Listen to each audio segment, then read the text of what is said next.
2023 April മാസം 5-ാം തീയതി നടന്നു എന്ന് പറയുന്ന ഒരു സംഭവത്തെ കുറിച്ചാണ്.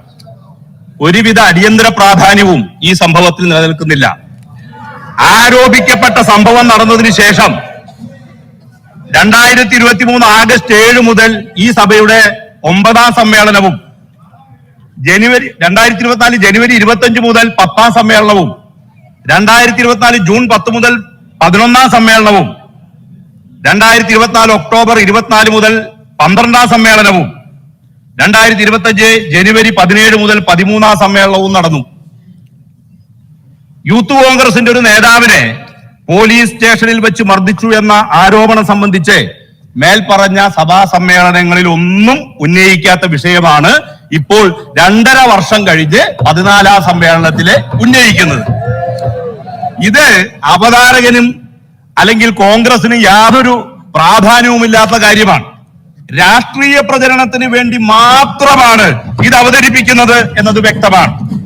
ആരോപിക്കപ്പെട്ട സംഭവത്തില് പോലീസിന് കിട്ടിയ പരാതിയിൽ പോലീസ് അന്വേഷണം നടത്തുകയും കുറ്റാരോപിതർക്കെതിരായി തെളിവുകളുടെ അടിസ്ഥാനത്തിൽ നിയമാനുസരണം അച്ചടക്ക നടപടി സ്വീകരിക്കുകയും ചെയ്തിട്ടുള്ളതാണ്. ഇതൊരു വിഷയം സഭ നിർത്തിവെച്ച് അങ്ങനെ ചർച്ച ചെയ്യണം എന്ന് ഉന്നയിക്കുന്നത് തന്നെ UDFന്റെ വിഷയദാരിദ്ര്യമാണ് എന്നതാണ് എനിക്ക് ഉന്നയിക്കാനുള്ളത്.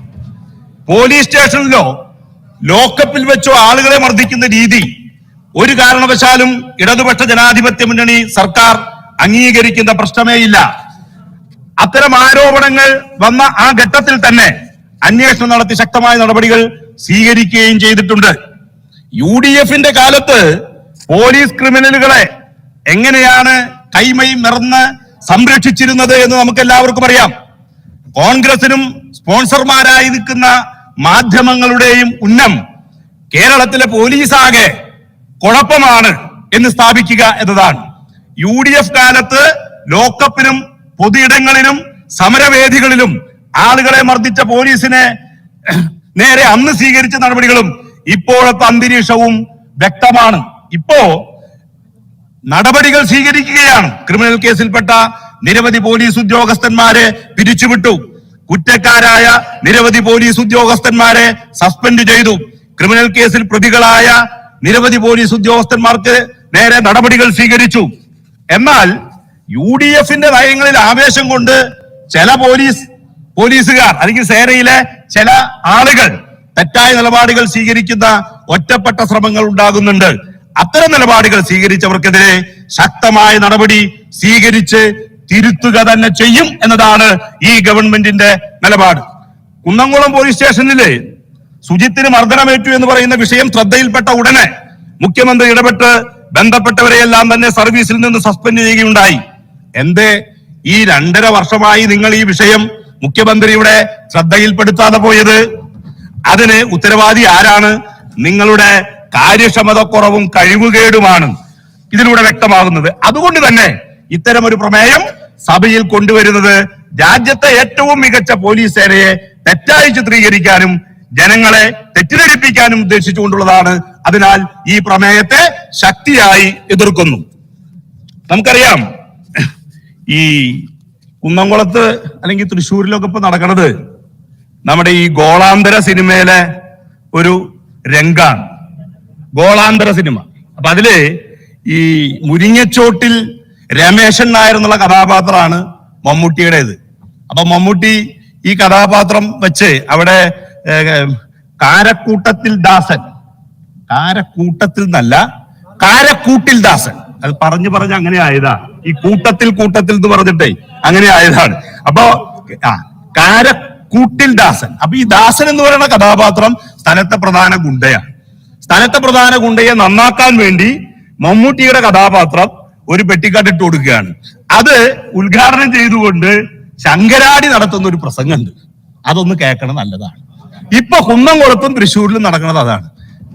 AICC നേതാവ് ചെല്ലുന്നു, അദ്ദേഹം മോതിരം കൊടുക്കുന്നു.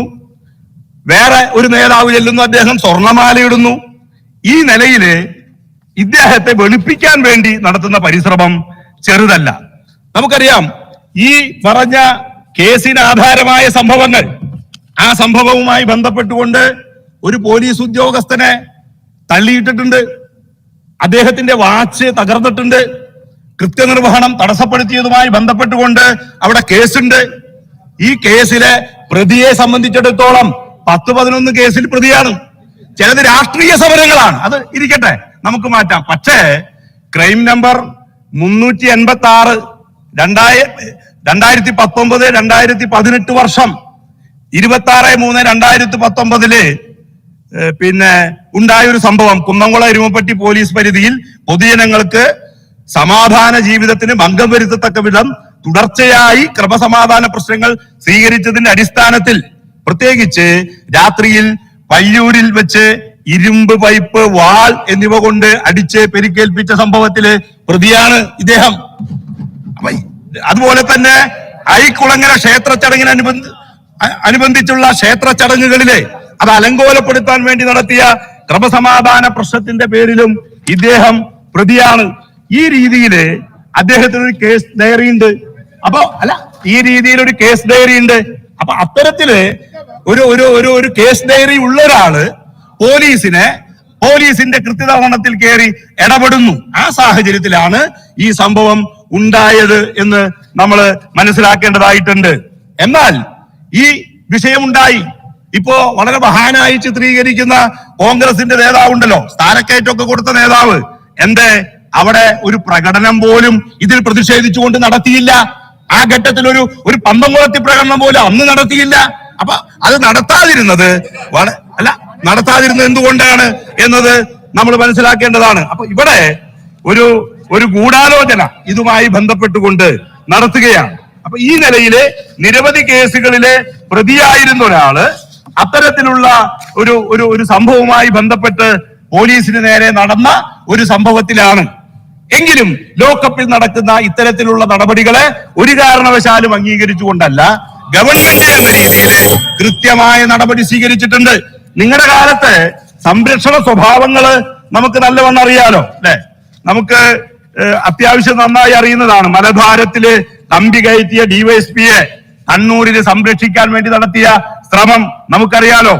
ആലുവ പിന്നെ യാക്കോബ പള്ളിയിലെ പോലീസ് അഴിഞ്ഞാട്ടം, കന്യാസ്ത്രീകളെ പോലും വെറുതെ വിടാതെ ആക്രമിച്ച പോലീസുകാർക്കെതിരായി നിങ്ങൾ നടപടി സ്വീകരിച്ചോ?